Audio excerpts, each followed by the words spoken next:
చూస్తున్నారు S8 news. నమస్తే, welcome to S8 news. ముందుగా హెడ్లైన్స్. వరుసగా మూడోసారి ప్రధానిగా ప్రమాణ స్వీకారం చేసిన నరేంద్ర మోదీ రాజ్యాంగాన్ని గౌరవిస్తూ నిర్ణయాలు తీసుకుంటామని వ్యాఖ్య.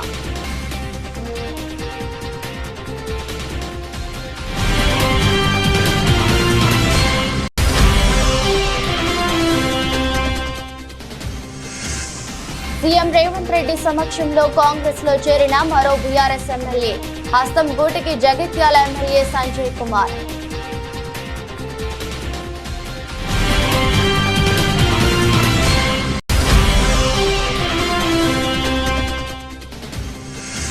పులివెందుల కాంట్రాక్టర్లకు మాజీ సీఎం జగన్ భరోసా, కోర్టుకు వెళ్లైనా బిల్లులు తెచ్చుకుందామని హామీ.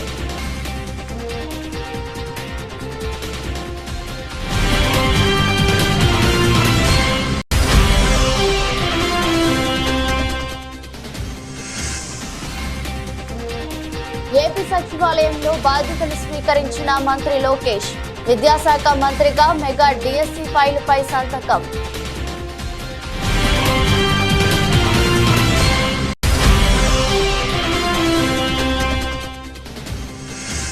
తెలంగాణ వ్యాప్తంగా జూనియర్ డాక్టర్ల నిరవధిక సమ్మె, ఎమర్జెన్సీ సేవలు మినహా మిగతా అన్ని రకాల విధులను బహిష్కరించిన జుడాల.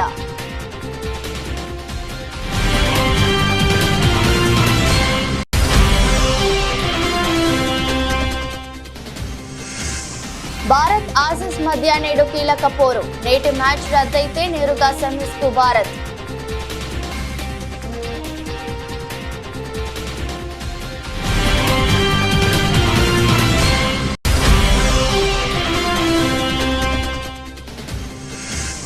భారీ నష్టాలతో మొదలైన స్టాక్ మార్కెట్లు, ప్రధానంగా క్షీణించిన ఫార్మా, ప్రైవేట్ బ్యాంక్, మెటల్ షేర్లు.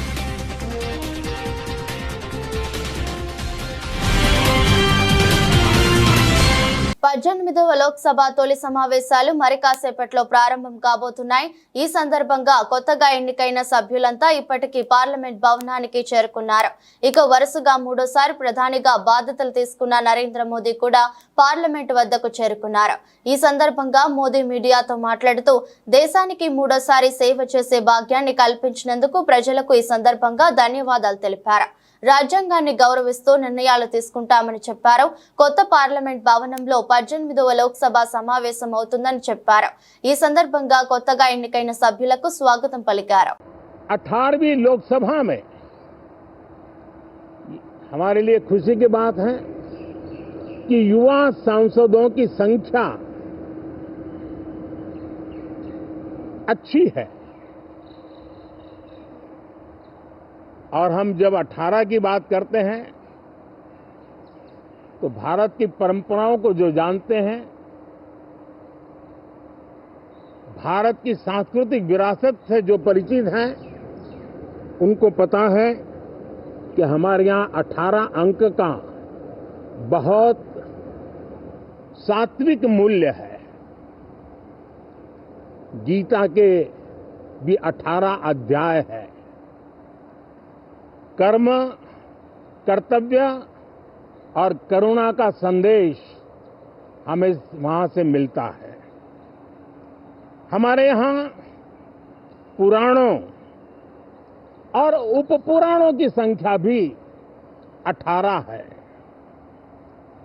18 का मूलांक 9 है और 9 पूर्णता की गारंटी देता है. 9 पूर्णता का प्रतीक अंक है. 18 वर्ष की आयु में हमारे यहाँ मताधिकार मिलता है. 18वीं लोकसभा भारत के अमृतकाल की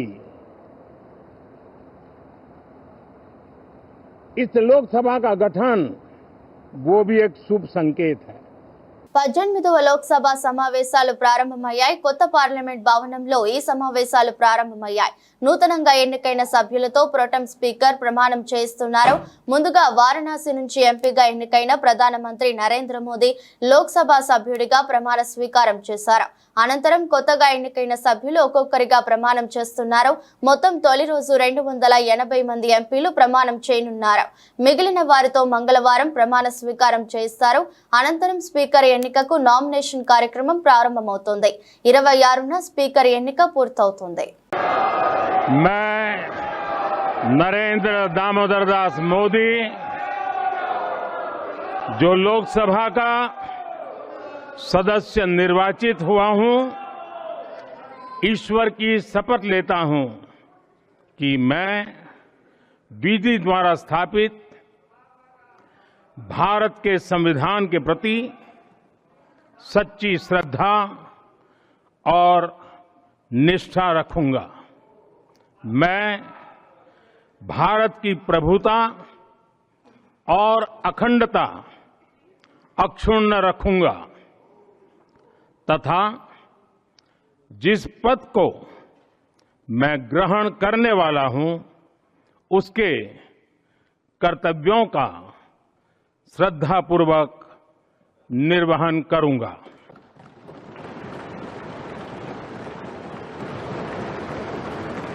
బీఆర్ఎస్ పార్టీకి మరో ఎదురు దెబ్బ తగిలింది. ఆ పార్టీకి చెందిన జగిత్యాల ఎమ్మెల్యే ఎం సంజయ్ కుమార్ కాంగ్రెస్ తీర్థం పుచ్చుకున్నారు. ఆదివారం రాత్రి ఆయన కాంగ్రెస్ పార్టీలో చేరారు. జూబ్లీహిల్స్ లోని సీఎం రేవంత్ రెడ్డి నివాసంలో ఎమ్మెల్యే కాంగ్రెస్ కండువా కప్పుకున్నారు. సీఎం రేవంత్ రెడ్డి కండువా కప్పి పార్టీలోకి సాదరంగా ఆహ్వానించారు. ఈ కార్యక్రమంలో మంత్రి పొంగులేటి శ్రీనివాసరెడ్డి, బోధన ఎమ్మెల్యే సుదర్శన్ రెడ్డి, సీఎం సలహాదారులు వేం నరేందర్ రెడ్డి పాల్గొన్నారు. కాగా ఈ చేరికతో మొత్తం 5గురు బీఆర్ఎస్ ఎమ్మెల్యేలు కాంగ్రెస్ లో చేరినట్టయింది. ఇటీవలే మాజీ స్పీకర్ పోచారం శ్రీనివాస్ రెడ్డి హస్తం పార్టీలో చేరారు. అంతకంటే ముందు దానం నాగేందర్, కడియం శ్రీహరి, తెల్లం వెంకట్రావులు కాంగ్రెస్ తీర్థం పుచ్చుకున్నారు. కాగా జగిత్యాల ఎమ్మెల్యే సంజయ్ కుమార్ విషయానికి వస్తే 2018లో ఆయన తొలిసారి ఎమ్మెల్యేగా గెలిచారు. 2023 అసెంబ్లీ ఎన్నికల్లో రెండోసారి గెలిచారు. సీఎం పీసీసీ అధ్యక్షుడు రేవంత్ రెడ్డి ఆహ్వానం మేరకు కాంగ్రెస్ లో చేరినట్టుగా ప్రచారం జరుగుతోంది. మెగా డిఎస్సికి ఆంధ్రప్రదేశ్ కేబినెట్ ఆమోదం తెలిపినట్లు సమాచారం.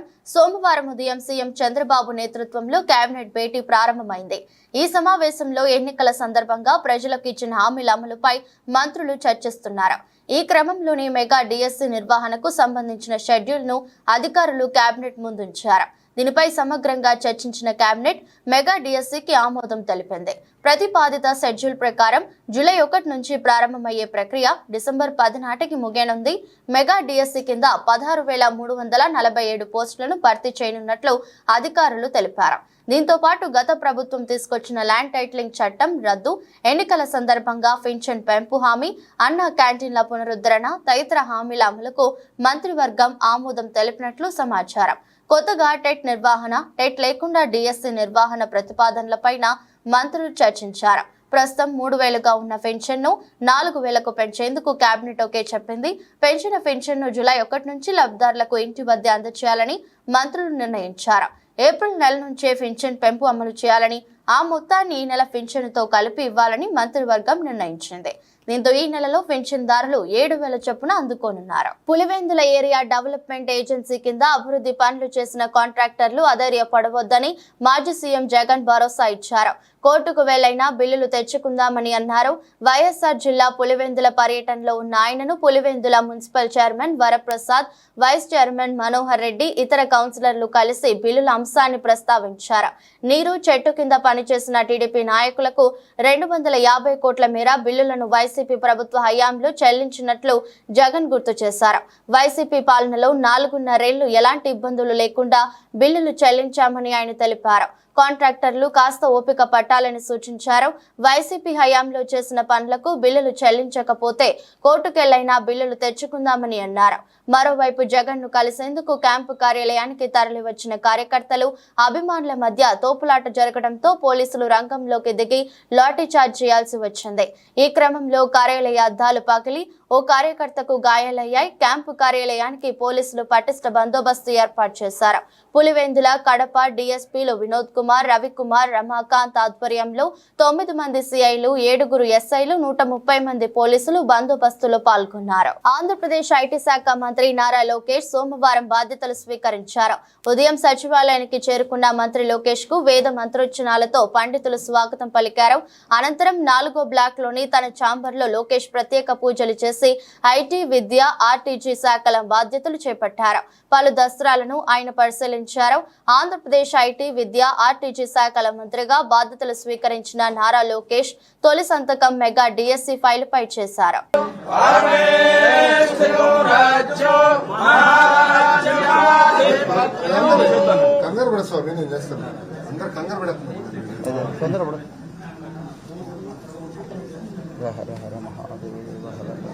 ఓం జాతవేద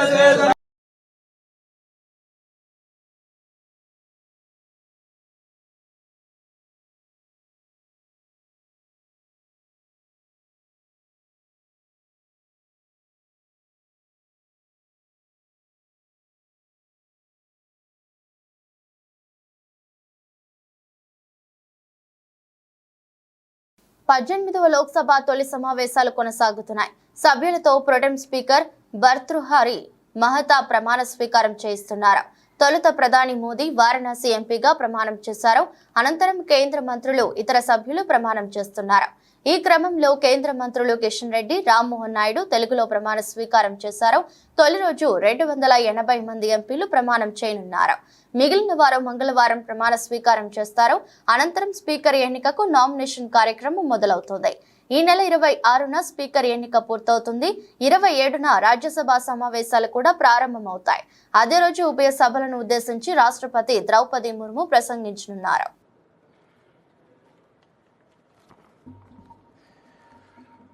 గంగాపురం కిషన్ రెడ్డి అను నేను లోక్సభ సభ్యునిగా ఎన్నుకోబడినందున చట్టరీత్యా నెలకొల్పబడిన భారత సంవిధానం పట్ల యథార్థమైనటువంటి భక్తి విశ్వాసములు కలిగి ఉంటానని, భారతదేశపు సర్వసత్తాక అధికారంను, అఖండతను సమర్థిస్తానని, నేను స్వీకరించబో కర్తవ్యంను శ్రద్ధాశక్తులతో నిర్వహిస్తానని దైవసాక్షిగా ప్రమాణం చేస్తున్నాను.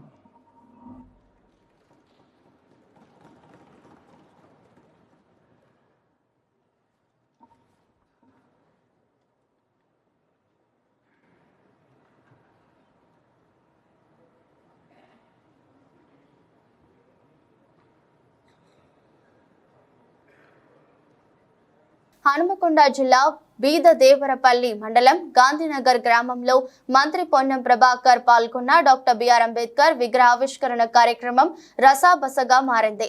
విగ్రహావిష్కరణ అనంతరం నిర్వహించిన సమావేశంలో బీఆర్ఎస్ పార్టీకి చెందిన హనుమకొండ జడ్పీ చైర్మన్ సుధీర్ కుమార్ రాష్ట్రంలో గత బీఆర్ఎస్ ప్రభుత్వ హయాంలో ఎస్సీ రెసిడెన్షియల్ పాఠశాలను పెంచామని, ఇప్పుడున్న కాంగ్రెస్ ప్రభుత్వం కూడా మరిన్ని రెసిడెన్షియల్ పాఠశాలను ఏర్పాటు చేయాలన్నారు. అదేవిధంగా దళితులకు ఇచ్చిన దళిత బంధు స్థానంలో అంబేద్కర్ అభయహస్తం కింద దళితులకు 12 లక్షల రూపాయలు రాష్ట్ర ప్రభుత్వం ఇవ్వాలన్నారు. ఈ విషయాలపై మంత్రి పొన్నం ప్రభాకర్ ముఖ్యమంత్రితో మాట్లాడాలని అంటుండగానే మంత్రి పొన్నం ప్రభాకర్ కలక చేసుకుని అంబేద్కర్ విగ్రహావిష్కరణ కార్యక్రమం రాజకీయ వేదిక కాదని, పార్టీల గురించి మాట్లాడవద్దని ఆగ్రహం వ్యక్తం చేశారు. జడ్పీ చైర్మన్ సుధీర్ కుమార్ దగ్గర నుండి మైక్ తీసుకుని పక్కకు ఇచ్చేశారు. అయినా తాను మాట్లాడతానని మైక్ ఇవ్వమని జడ్పీ చైర్మన్ సుధీర్ కుమార్ కోరడంతో అక్కడే ఉన్న కాంగ్రెస్ పార్టీ శ్రేణులు కాంగ్రెస్ పార్టీకి అనుకూలంగా నినాదాలు చేశారు. దీంతో సమావేశంలో కాసేపు గందరగోళం చోటు చేసుకుంది. అనంతరం కాసేపటికి జడ్పీ చైర్మన్ సుధీర్ కుమార్ అక్కడి నుండి వెళ్లిపోయారు. దళితులకు అదేవిధంగా గిరిజన కుటుంబాలన్నిటికీ ఒక్కొక్క కుటుంబానికి 12 లక్షల రూపాయలు ఇవ్వాల్సిందిగా కోరుతా ఉన్నాను. ఈ సందర్భంగా మంత్రి గారు ఇక్కడనే ఉన్నారు. మరి వాళ్ళు అయితే నమ్మకం ఉండదు. ఇవాళ ఇది అంబేద్కర్ విగ్రహావిష్కరణ, రాజకీయాలతో టీఆర్ఎస్ చేసి కాంగ్రెస్ చేసి దాంతో అనవసరం లేని ప్రాంతీయ మనిషి మాటలు ఎవరైనా మాట్లాడేదా? ఎందుకు దాని గురించి మాట్లాడి మీరు అగౌరవపరుచుకుంటారు? రాజకీయాలు, ప్రభుత్వాలు, ఎన్నికలు, ఓట్ల అయినట్టు అంబేద్కర్ గారు గౌరవిద్దాం. దళిత సంఘాలకు ఏం చేద్దాం చెప్తాం. కానీ అవి ఎన్నికలు చాలు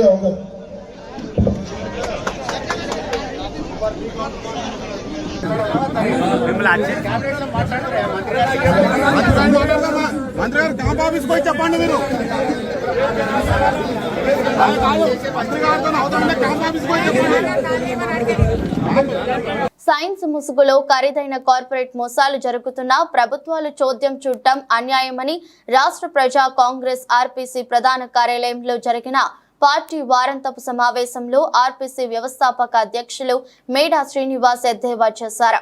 వైద్య విద్య పూర్తిగా కార్పొరేట్ మాఫియా చేతుల్లోకి వెళ్లిపోయిందని, వైద్య విద్యార్థులకు మానవ శరీర అవయవాలు పైన ఆరోగ్య సమస్యలపైన ఆదాయం చేసే విధంగా పాఠ్యాంశాలను బోధించటం లేదని, ఖరీదైన వ్యాపార దృక్పథ కోణంలో వైద్య శాస్త్రాన్ని కార్పొరేట్ శక్తులు వశపరుచుకుంటున్నాయని, వైద్య సిలబస్ ను సైతం వైద్య వ్యాపార సామ్రాజ్యానికి అనుగుణంగా విస్తరించే విధంగా విద్యార్థులకు వైద్య కళాశాలల్లో బోధనలు బోధిస్తున్నారని, రోగాలు తగ్గించడంపై సిలబస్ ను బోధించకుండా ప్రైవేట్ కార్పొరేట్ ఆసుపత్రులకు ఒక రోగి నుండి లక్షల్లో కాసులు కురిసే విధంగా వాస్తవ వైద్య శాస్త్రానికి అంతుపట్టని వైద్య సేవలు రోగికి జరుగుతున్నాయని, నేడు అనేక మందికి వైద్య శాస్త్రంపై అవగాహన లేకపోయినా చైనా రష్యా సిలబస్ చదివామంటూ ఆదేశ సర్టిఫికెట్లతో వైద్యులుగా చలామణి అయిపోతూ మనుషుల ప్రాణాలు తీస్తున్నారని, ప్రభుత్వాలు ప్రైవేట్ కార్పొరేట్ ఆసుపత్రుల నిర్వహణలపైన సౌకర్యాలపైన నిబంధనలపైన కనీస పర్యవేక్షణ లేకుండానే డిఎం మరియు హెచ్ఓ శాఖలు పనితీరు అంతా అవినీతి కాసులు దండుకోవటంపై ఉన్న ధ్యాస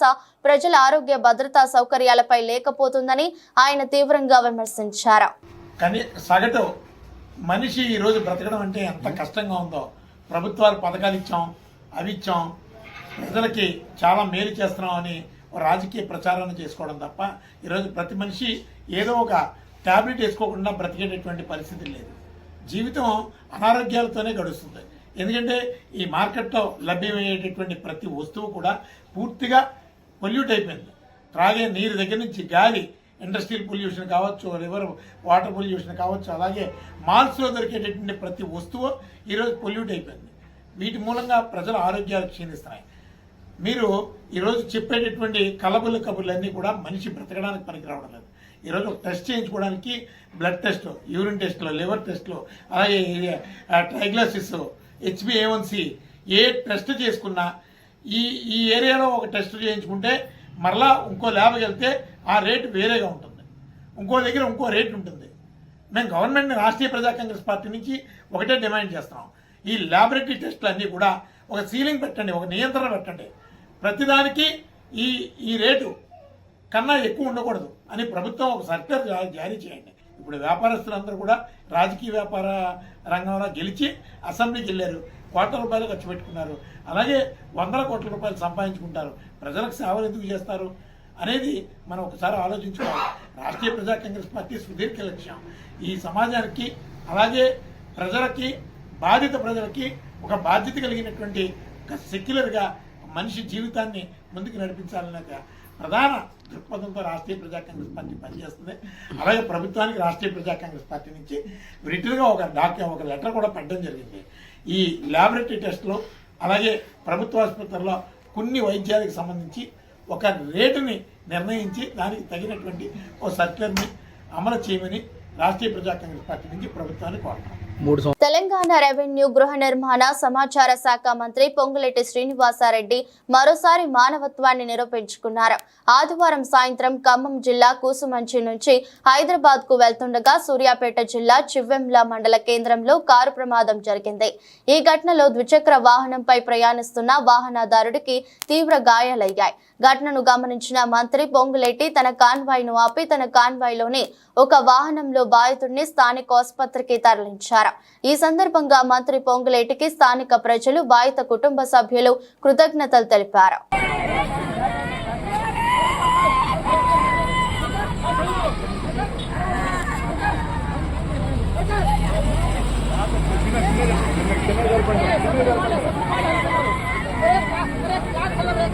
మంచి కూర్చోండి, మీరు కూడా కూర్చోండి. కూర్చోండి లోపల బాబు, ఒక కూర్చోండి. హాస్పిటల్ మెసేజ్ నుంచి ఫార్వర్డ్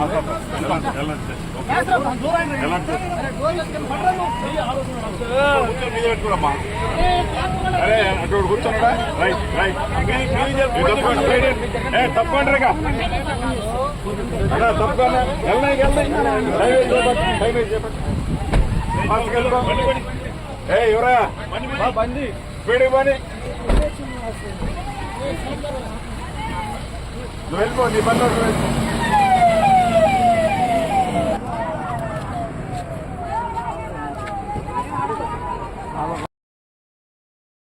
మెదక్ జిల్లా కౌడిపల్లి పోలీస్ స్టేషన్ పరిధిలో గృహ నిర్మాణానికి ఉపయోగించే సెంట్రింగ్ డబ్బా చోరీకి పాల్పడుతున్న 10 దొంగల ముఠాను అరెస్ట్ చేశారు కౌడిపల్లి పోలీసులు. ఈ నెల 11న కౌడిపల్లి మండల పరిధిలోని నాగుసనపల్లి గ్రామానికి చెందిన ఆల్మాయిపేట దశరథ్ గృహ నిర్మాణానికి 200 సెంట్రింగ్ డబ్బులు సెంట్రింగ్ మేస్త్రి పెద్దాపురం అశోక్ తీసుకురాగా గుర్తు తెలియని నిందితులు అపహరించారు. అందుకుగాను సెంట్రింగ్ మేస్త్రి అశోక్ కౌడిపల్లి పోలీసులకు ఫిర్యాదు చేయగా దర్యాప్తు చేపట్టిన పోలీసులు 2 ప్రత్యేక బృందాలుగా ఏర్పడి రాత్రిపూట తనిఖీలు నిర్వహించారు. ఇదే క్రమంలో సెంట్రింగ్ డబ్బాల చోరీకై మరలా కౌడిపల్లి వచ్చిన దొంగల ముఠాను అరెస్ట్ చేసి 99,000 నగదు, ఒక ప్యాసింజర్, ఒక ట్రాలీ ఆటో, ద్విచక్ర వాహనం, 255 సెంట్రింగ్ డబ్బాలను రికవరీ చేశారు. పోలీసులు మీడియా సమావేశం నిర్వహించిన మెదక్ జిల్లా ఎస్పీ బాలస్వామి నిందితుల వివరాలు వెల్లడించి రిమాండ్ కు తరలించారు. 117/24 అనే క్రైమ్ నెంబర్లో సెంట్రింగ్ బాక్సెస్ పోయినవని కౌడిపల్లి పిఎస్లో ఒక కేసు రిజిస్టర్ చేయడం జరిగింది. దీన్ని బేస్ చేసుకొని మా టీం అంటే పోలీస్ టీం ఎవరైతే ఉన్నారో SI Ranjith Reddy, constable Bagayya, Upender and Srikanth, వీళ్ళు ముగ్గురు ఒక టీమ్గా పనిచేస్తూ ఈ సెంట్రింగ్ బాక్సెస్ ఎక్కడ పోయినాయి అనేది సీసీటీవీలు వెరిఫై చేసినప్పుడు ఒక అనుమానాస్పదంగా ఒక ఆటో ట్రాలీ ఆటో కనబడడం జరిగింది.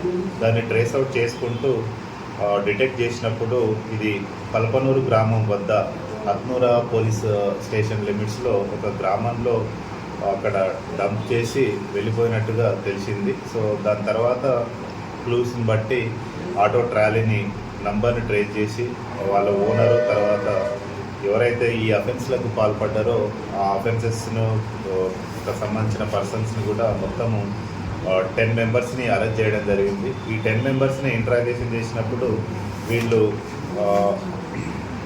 ఈ కౌడిపల్లిలో జరిగినటువంటి ఈ 117/24 కాకుండా ఇంతకుముందు కూడా కుల్చారం లిమిట్స్లో 2 కేసులు, తర్వాత శంకరంపేట ఏ లిమిట్స్లో 1 కేసు, అల్లాదుర్గ్ పిఎస్ లిమిట్స్లో 1 కేసు కూడా ఈ గత 15 రోజులలోనే చేయడం జరిగింది.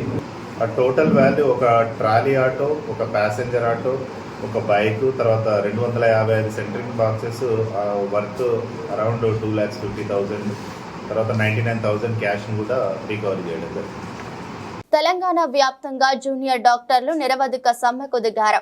దీనిలో భాగంగా సోమవారం ఉస్మానియా మెడికల్ కాలేజీలో ధర్నా చేశారు. ఎమర్జెన్సీ సేవలు మినహా మిగతా అన్ని రకాల విధులను బహిష్కరించారు. దీంతో ఓపీ సేవలు, ఎలెక్టివ్ సర్జరీలు, వార్డు డ్యూటీలు నిలిచిపోయాయి. తమ డిమాండ్లు పరిష్కారం అయ్యేంత వరకు తగ్గేది లేదని జూనియర్ డాక్టర్లు స్పష్టం చేశారు. దాదాపు 4,000 మంది సమ్మెలో పాల్గొంటున్నామని తెలిపారు.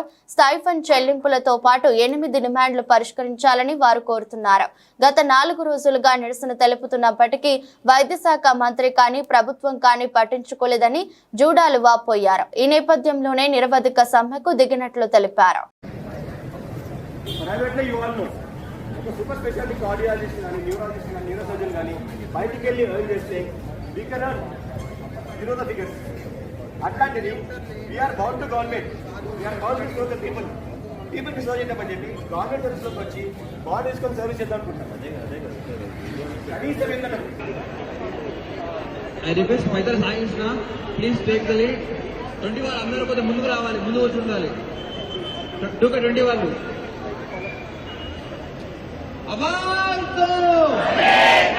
T20 వరల్డ్ కప్ 2024లో భారత్ నేడు అత్యంత కీలకమైన మ్యాచ్ ఆడనుంది. సెయింట్ లూసియాలోని డారెన్ సామి నేషనల్ క్రికెట్ స్టేడియం వేదికగా ఆస్ట్రేలియాతో తలపడనుంది. సూపర్ 8 దశలో ఇరు జట్లకు ఈ మ్యాచ్ అత్యంత కీలకమైంది. మొత్తం 5 విజయాలతో టీమిండియా మంచి దూకుడు మీద ఉంది. సూపర్ 8 దశలో ఆడిన 2 మ్యాచ్ల్లోనూ గెలిచిన సెమీస్ బెర్త్ ఇంకా అధికారికంగా ఖరారు కాలేదు. మరోవైపు ఆస్ట్రేలియా జట్టు అనూహ్య రీతిలో గత మ్యాచ్లో ఆఫ్ఘనిస్తాన్ చేతిలో ఓడిపోయింది. దీంతో ఆ జట్టు సెమీస్ అవకాశాలు సంక్లిష్టంగా మారాయి. దీంతో అటు ఆసీస్ ఇటు భారత్ జట్లకు నేటి మ్యాచ్ అత్యంత కీలకంగా మారింది. ఈ మ్యాచ్ ఫలితం ఒక సెమీస్ బెర్త్ ని ఖరారు చేయడం ఖాయంగా కనిపిస్తోంది. అయితే యాక్యువెదర్ రిపోర్టు ప్రకారం ఈ మ్యాచ్ కు వరుణుడు ఆటంకం కలిగించే అవకాశాలున్నాయి. మ్యాచ్ సమయంలో వాన పడే అవకాశం 40% ఉందని పేర్కొంది. భారత్ వర్సెస్ ఆస్ట్రేలియా మధ్య మ్యాచ్ వర్షం కారణంగా రద్దయితే సెమీస్ సమీకరణాలు ఆసక్తికరంగా మారతాయి. భారత్ మ్యాచ్ గెలిస్తే దర్జాగా సెమీస్ లోకి అడుగు పెడుతుంది. ఒకవేళ మ్యాచ్ రద్దయితే ఇరు జట్లకు చెరో పాయింట్ లభిస్తుంది. పర్యవసానంగా మొత్తం 5 పాయింట్లతో టీమిండియా సెమీస్ లో అధికారికంగా అడుగు పెడుతుంది. ఈ సమీకరణంలో ఆసీస్ ఖాతాలో 3 పాయింట్లు మాత్రమే ఉంటాయి. దేశీయ స్టాక్ మార్కెట్ సూచీలు వారంలో మొదటి రోజైన సోమవారం భారీ నష్టాలతో ప్రారంభమయ్యాయి. బెంచ్ మార్క్ సూచీలైన సెన్సెక్స్, నిఫ్టీలు సహా బ్యాంక్ నిఫ్టీ మిడ్ క్యాప్లు కూడా ప్రపంచ వ్యాప్తంగా నెలకొన్న ప్రతికూల ప్రభావంతో దిగువనకు పయనించాయి. ఈ క్రమంలో ఉదయం 9:40 సమయంలో సెన్సెక్స్ దాదాపు 400 పాయింట్లు పతనమై 76,885 వద్ద, నిఫ్టీ కూడా 103 పాయింట్లు తగ్గి 23,382 వద్ద ప్రారంభమయ్యాయి. మరోవైపు Nifty bank 473, Nifty mid cap 100 సూచీ 530 పాయింట్లు కోల్పోయింది. ఈ క్రమంలో ఫార్మా, ప్రైవేట్ బ్యాంక్, మెటర్ షేర్లు ప్రధానంగా క్షీణించాయి. మిడ్ క్యాప్, స్మాల్ క్యాప్ సూచీలు కూడా 0.5% మేర నష్టపోయాయి. ఈ నేపథ్యంలోనే ప్రస్తుతం IndusInd bank, Tata steel, Cipla, Adani ports, SBI bank కంపెనీల షేర్లు టాప్ 5 నష్టాల్లో ఉండగా Sun Pharma, ITC, TCS, Wipro, ICICI bank సంస్థల షేర్లు టాప్ 5 లాభాల్లో ఉన్నాయి. భారత స్టాక్ మార్కెట్లో జూన్ 21న విదేశీ సంస్థాగత ఇన్వెస్టర్లు 1,790.19 కోట్ల విలువైన షేర్లను విక్రయించగా, దేశీయ సంస్థాగత ఇన్వెస్టర్లు 1,237.21 కోట్ల విలువైన షేర్లను కొనుగోలు చేశారు. వార్తలు ముగించే ముందు మరోసారి హెడ్లైన్స్. వరుసగా 3వ ప్రధానిగా ప్రమాణ స్వీకారం చేసిన నరేంద్ర మోదీ రాజ్యాంగాన్ని గౌరవిస్తూ నిర్ణయాలు తీసుకుంటామని వ్యాఖ్య.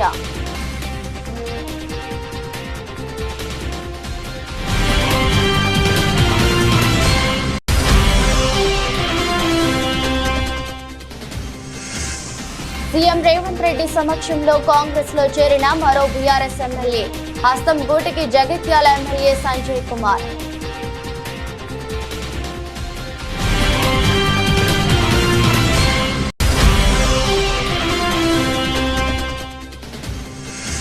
పులివెందుల కాంట్రాక్టర్లకు మాజీ సీఎం జగన్ భరోసా, కోర్టుకు వెళ్లైనా బిల్లులు తెచ్చుకుందామని హామీ.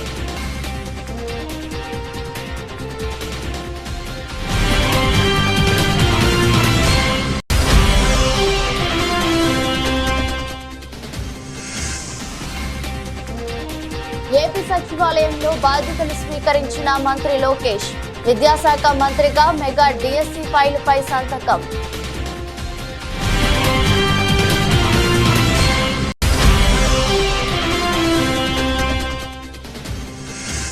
తెలంగాణ వ్యాప్తంగా జూనియర్ డాక్టర్ల నిరవధిక సమ్మె, ఎమర్జెన్సీ సేవలు మినహా మిగతా అన్ని రకాల విధులను బహిష్కరించిన జుడాల.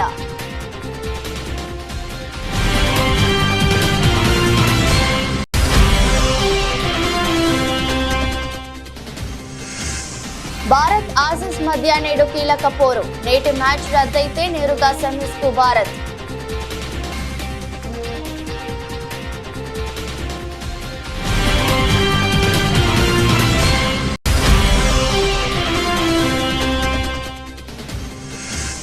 భారీ నష్టాలతో మొదలైన స్టాక్ మార్కెట్లు, ప్రధానంగా క్షీణించిన ఫార్మా, ప్రైవేట్ బ్యాంక్, మెటల్ షేర్లు.